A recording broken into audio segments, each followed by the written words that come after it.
South లో pan India trend peaks కి చేరింది. యూనివర్సల్ అపీల్ ఉన్న కథలకు నేషనల్ వైడ్ గా డిమాండ్ ఏర్పడింది.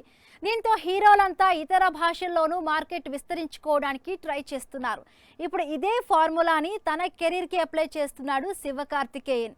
ఒకేసారి 4 పాన్ ఇండియా ప్రాజెక్ట్స్ ని లైన్ లో పెట్టేశాడు. అమరన్ సినిమాతో నేషనల్ వైడ్ గా మంచి గుర్తింపు తెచ్చుకున్నాడు శివకార్తికేయన్. వరల్డ్ వైడ్ గా 330 కోట్లను వసూలు చేశాడు. ఇప్పుడు తన కెరీర్ ప్లానింగ్ మొత్తం మార్చేశాడు.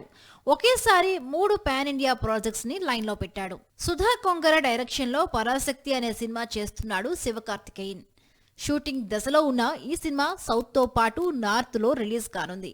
మురుగదాస్ డైరెక్షన్ లో తెరకెక్కుతున్న మదరాసి త్వరలోనే పాన్ ఇండియా రేంజ్ లో రిలీజ్ కానుంది.